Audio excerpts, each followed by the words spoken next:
بسم الله الرحمن الرحيم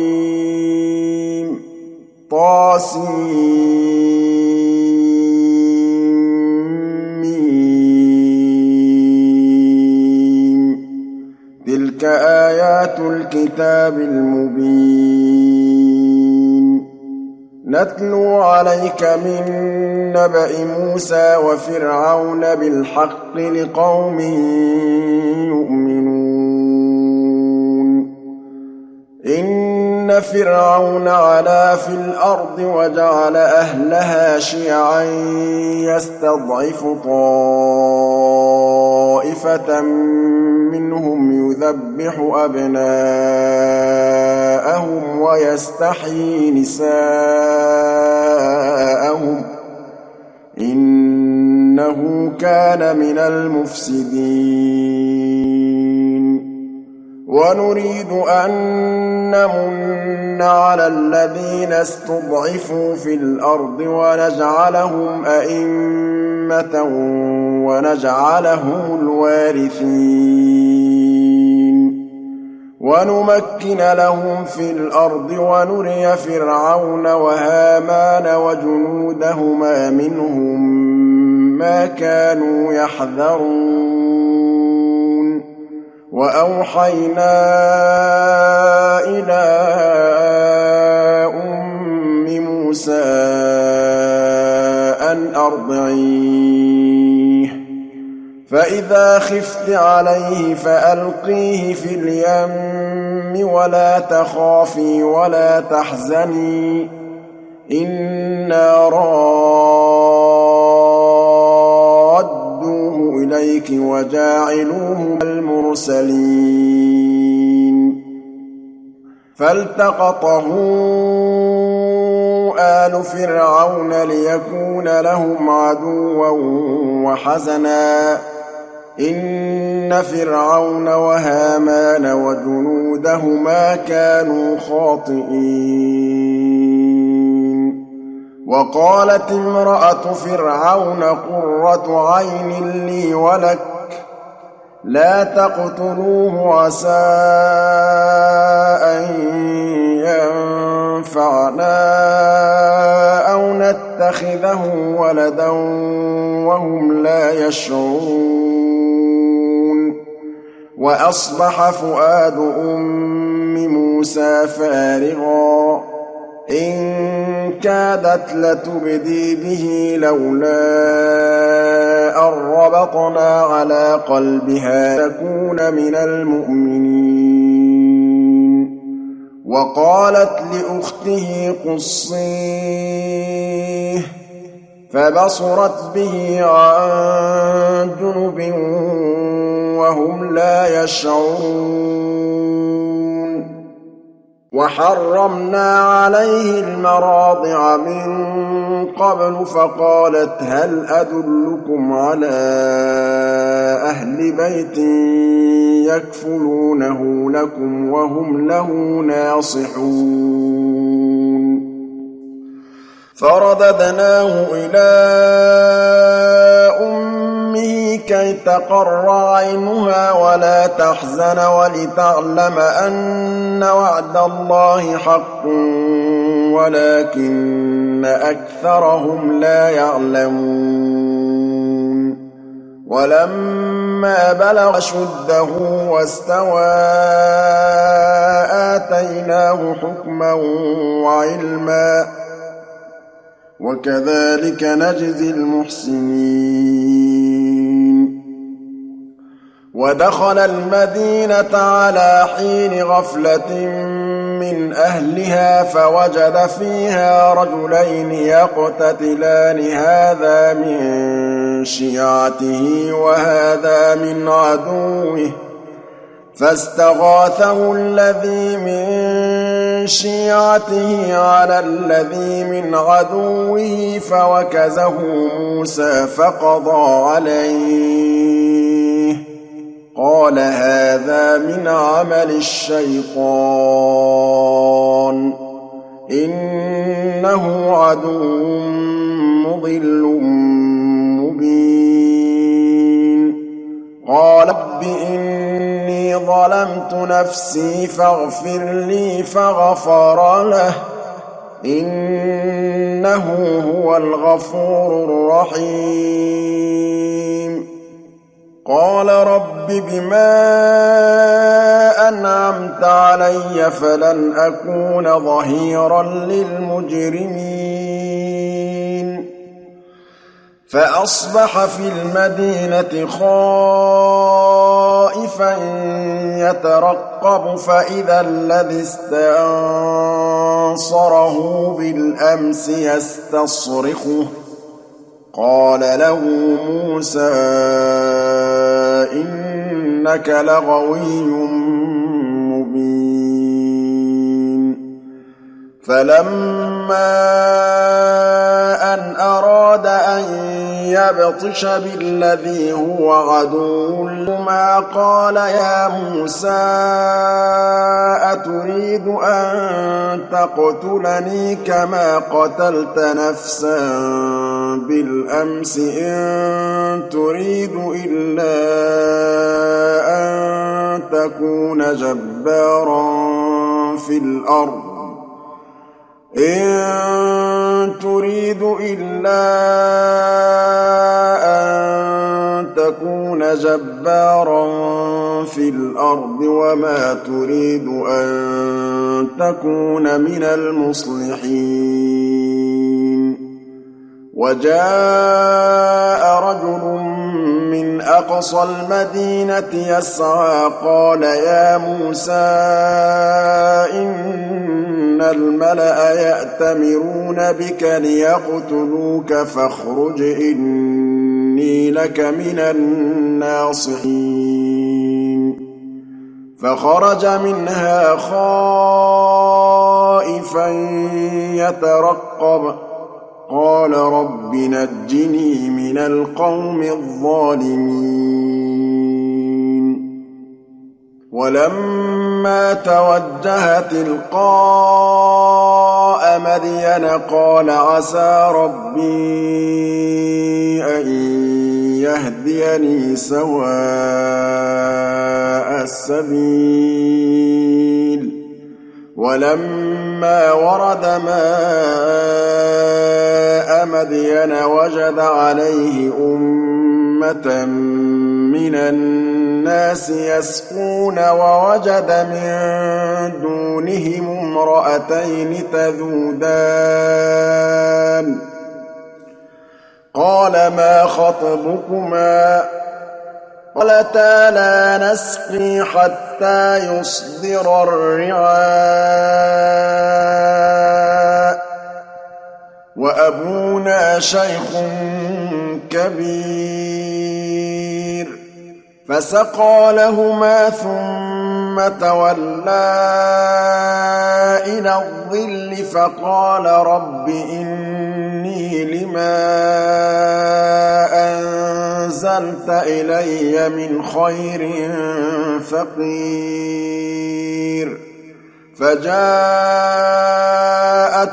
إحداهما تمشي على استحياء قالت إن أبي يدعوك ليجزيك أجر ما سقيت لنا فلما جاءه وقص عليه القصص قال لا تخف نجوت من القوم الظالمين قالت إحداهما يا أبت استأجره إن خير من استأجرت القوي الأمين قال إني أريد أن أنكحك إحدى ابنتي هاتين على أن تأجرني 8 حجج فإن أتممت 10 فمن عندك وما أريد أن أشق عليك ستجدني إن شاء الله من الصالحين قال ذلك بيني وبينك أيما الأجلين قضيت فلا عدوان علي والله على ما نقول وكيل فلما قضى موسى الأجل وسار بأهله آنس من جانب الطور نارا قال لأهلهم كثوا إني آنست نارا لعلي آتيكم منها بخبر أو جذوة من النار لعلكم تصطلون فلما أتاها نودي من شاطئ الوادي الأيمن في البقعة المباركة من الشجرة أن يا موسى إني أنا الله رب العالمين وأن ألق عصاك فلما رآها تهتز كأنها جان ولا مدبرا ولم يعقب يا موسى أقبل ولا تخف إنك من الآمنين أسلك يدك في جيبك تخرج بيضاء من غير سوء واضمم إليك جناحك من الرهب فذلك برهانان من ربك إلى فرعون وملئه إنهم كانوا قوما فاسقين قال رب إني قتلت منهم نفسا فأخاف أن يقتلون وأخي هارون هو أفصح مني لسانا فأرسله معي يرد أن يصدقني إني أخاف أن يكذبون قال سنشد عضدك بأخيك ونجعل لكما سلطانا فلا يصلون إليكما بآياتنا أنتما ومن اتبعكما الغالبون فلما جاءهم موسى بآياتنا بينات قالوا ما هذا إلا سحر مفترى وما سمعنا بهذا في آبائنا الأولين وقال موسى ربي أعلم بمن جاء بالهدى من عنده ومن تكون له عاقبة الدار إنه لا يفلح الظالمون وقال فرعون يا أيها الملأ ما علمت لكم من إله غيري فأوقد لي يا هامان على الطين فاجعلني صرحا لعلي أطلع إلى إله موسى وإني لأظنه من الكاذبين واستكبر هو وجنوده في الأرض بغير الحق وظنوا أنهم إلينا لا يرجعون فأخذناه وجنوده فنبذناهم في اليم فانظر كيف كان عاقبة الظالمين وجعلناهم أئمة يدعون إلى النار ويوم القيامة لا ينصرون وأتبعناهم في هذه الدنيا لعنة ويوم القيامة هم من المقبوحين ولقد آتينا موسى الكتاب من بعد ما أهلكنا القرون الأولى بصائر للناس وهدى ورحمة لعلهم يتذكرون وما كنت بجانب الغربي إذ قضينا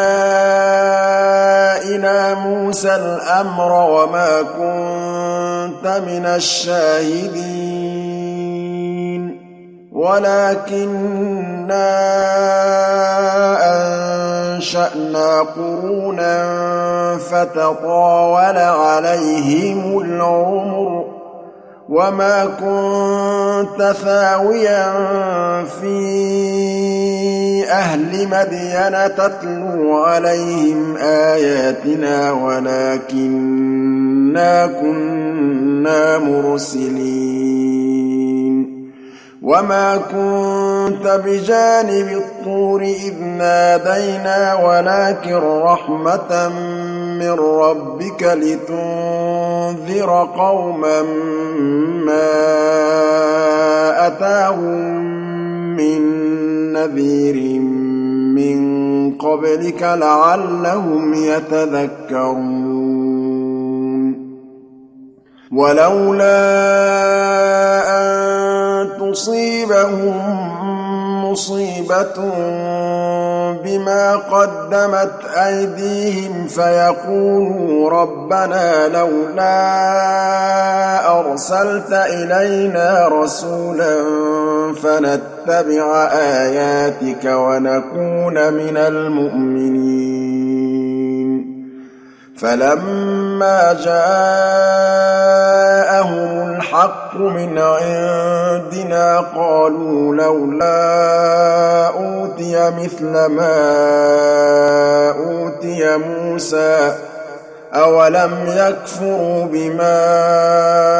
أوتي موسى من قبل قالوا سحران تظاهرا وقالوا إنا بكل كافرون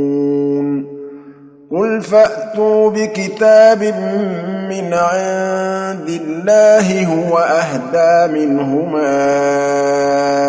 أتبعه إن كنتم صادقين فإن لم يستجيبوا لك فاعلم أنما يتبعون أهواءهم ومن أضل ممن اتبع هواه بغير هدى من الله إن الله لا يهدي القوم الظالمين ولقد وصلنا لهم القول لعلهم يتذكرون الذين آتيناهم الكتاب من قبله هم به يؤمنون وإذا يتلى عليهم قالوا آمنا به إنه الحق من ربنا إنا كنا من قبله مسلمين أولئك يؤتون أجرهم مرتين بما صبروا ويدرؤون بالحسنة السيئة ومما رزقناهم ينفقون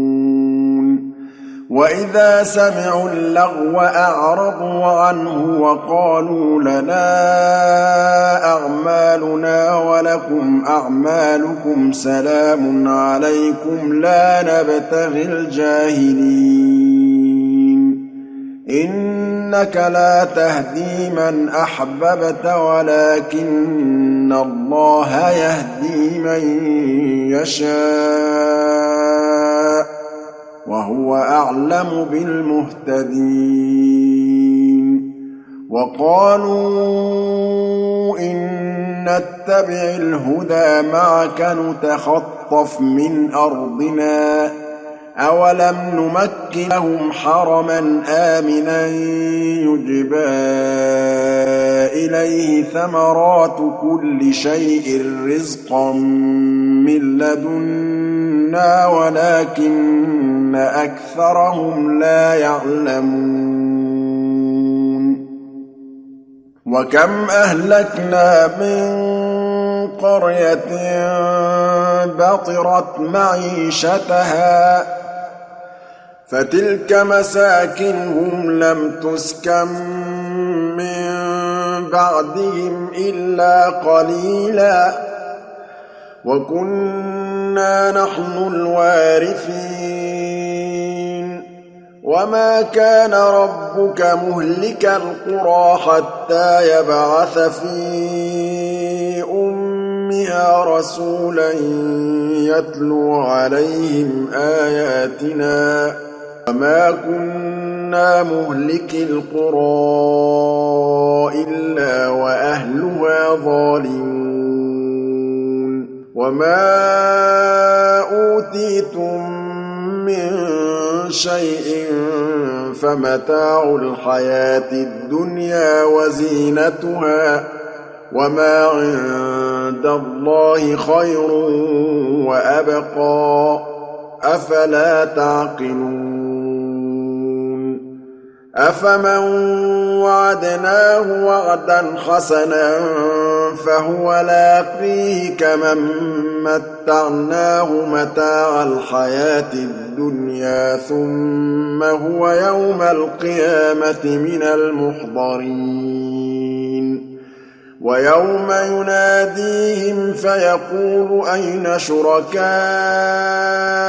الذين كنتم تزعمون قال الذين حق عليهم القول ربنا هؤلاء الذين أغويناهم كما غوينا تبرأنا إليك ما كانوا إيانا يعبدون وقيل ادعوا شركاءكم فدعوهم فلم يستجيبوا لهم ورأوا العذاب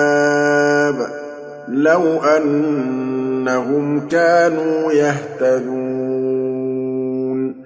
ويوم يناديهم فيقول ماذا أجبت المرسلين فعميت عليهم الأنباء يومئذ فهم لا يتساءلون فأما من تاب وآمن وعمل صالحا فعسى أن يكون من المفلحين وربك يخلق ما يشاء ويختار ما كان لهم الخيرة سبحان الله وتعالى عما يشركون وربك يعلم ما تكن صدورهم وما يعلنون وهو الله لا إله إلا هو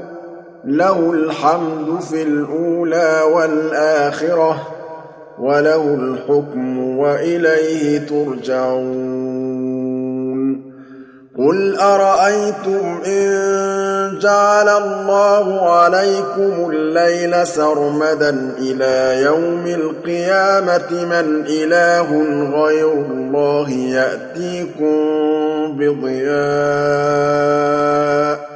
أفلا تسمعون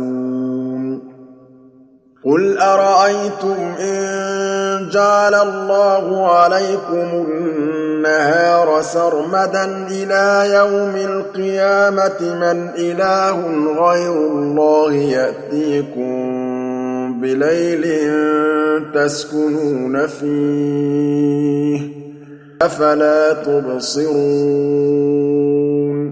ومن رحمته جعل لكم الليل والنهار لتسكنوا فيه ولتبتغوا من فضله ولعلكم تشكرون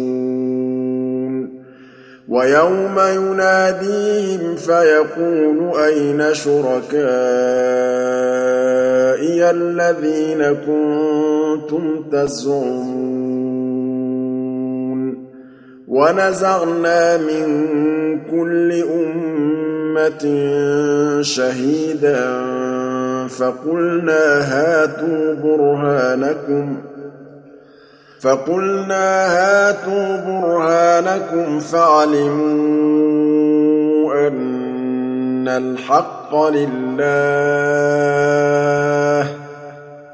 فعلموا أن الحق لله وضل عنهم ما كانوا يفترون إن قارون كان من قوم موسى فبغى عليهم وآتيناه من الكنوز ما إن مفاتحه لتنوء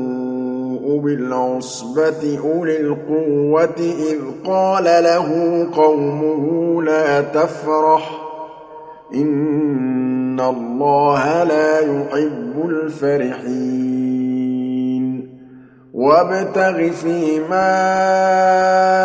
آتاك الله الدار الآخرة ولا تنس نصيبك من الدنيا وأحسن كما أحسن الله إليك ولا تبغ الفساد في الأرض إن الله لا يحب المفسدين قال إنما أوتيته على علم عندي أولم يعلم أن الله قد أهلك من قبله من القرون من هو أشد منه قوة وأكثر جمعا ولا يسأل عن ذنوبهم المجرمون فخرج على قومه في زينته قال الذين يريدون الحياة الدنيا يا ليت لنا مثل ما أوتي قارون إنه لذو حظ عظيم وقال الذين أوتوا العلم ويلكم ثواب الله خير لمن آمن وعمل صالحا ولا يلقاها إلا الصابرون فخسفنا به وبداره الأرض فما كان له من فئة ينصرونه من دون الله وما كان من المنتصرين وأصبح الذين تمنوا ما نهوا بالأمس يقولون ويكأن الله يبسط الرزق لمن يشاء من عباده ويقدر لولا أمن الله علينا لخسف بنا ويكأنه لا يفلح الكافرون تلك الدار الآخرة نجعلها للذين لا يريدون علوا في الأرض ولا فسادا والعاقبة للمتقين من جاء بالحسنة فله خير منها ومن جاء بالسيئة فلا يجزى الذين عملوا السيئات إلا ما كانوا يعملون إن الذي فرض عليك القرآن لرادك إلى معاد قل ربي أعلم من جاء بالهدى ومن هو في ضلال مبين وما كنت ترجو أن يلقى إليك الكتاب إلا رحمة من ربك فلا تكونن ظهيرا للكافرين ولا يصدنك عن آيات الله بعد إذ أنزلت إليك وادع إلى ربك ولا تكونن من المشركين